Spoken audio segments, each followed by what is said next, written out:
We're turning now to Sport Africa 54 sports reporter Sunday Shomari has just returned from Egypt, where he spent a month covering the Africa Cup of Nations. He joins me now to talk more about the tournament and the host country, Egypt. Sunday, it's great to have you back. Thank you, Makori. It's good to be back. You had a ball, man. Yes, I did. Yes. First, lots of work, though. I know. You did work. I know you worked. So what have you really learned from the entire tournament and, of course, Egypt, the host country? Yeah. To tell you the truth, Makori, Egypt people are very warm and nice. And wherever you go, people are friendly. They can take selfies with you and don't even demand to get a copy back. They're just happy to get a picture with you. Wow. You know, and they talk to you, they keep you engaged, tell you welcome to Egypt. And if they realize you don't speak the language, because the main language is Arabic. It's Arabic, and my Arabic is not as good as yours. I know you know one word. You know that, right? So you have to like try to, you know, work with them. But they work with you as well, knowing that would you say also like the mood was, you know, upbeat, especially at the beginning before they lost, and that people are generally, you know, very friendly, very welcoming because, you know, there was a game in town, and this is what Egyptians really love. Oh, yeah. Yeah. Soccer is everything. Yeah. People bring together food, and soccer will bring people together all the time. Wow. And you can imagine all the cafes, yeah, all the places in town, people commune together to drink coffee and tea, which is very popular in the area, and they watch soccer. At the same time, Makori, if you find anything that will be interesting to people that will bring them together is soccer and food. Yeah.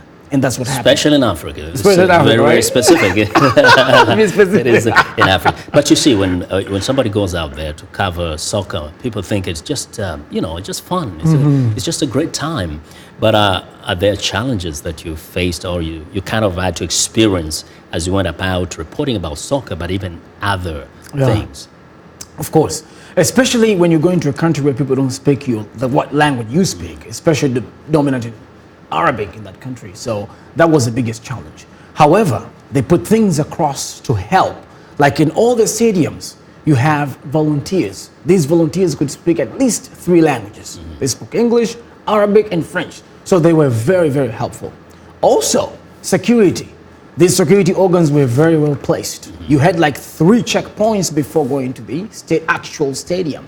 And you could see plainclothes police. You don't realize they're having suit like yours, but they have a gun around them. You have uniformed security police officers you could see. So they were really, really, really well planned to make sure that you're comfortable and safe. But also, Makori, on the same note, there was this thing called fan ID. That was a challenge.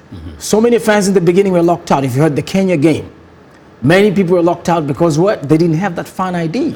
But this was just specific information of your own biometrics. When you buy your ticket, you had to also go in to get the fan ID where they get all your information, and this was because of security. So they know where you sit, where the stadium, and who you are in case anything happens. In just a few seconds, would you say you've seen the African level of football grow, improve over the years? I know you're not too old, but what was your take on that? Of course I'm not too old, you're right about that, but there's a big improvement. I spoke to specialists like Carlo, and he said this is a whole different ball. Okay, I have to stop you, man. Thank you very much, Sunday. Excellent reporting as always. That's our sports guru, Sunday Shomari, giving us a brief on his reporting assignment.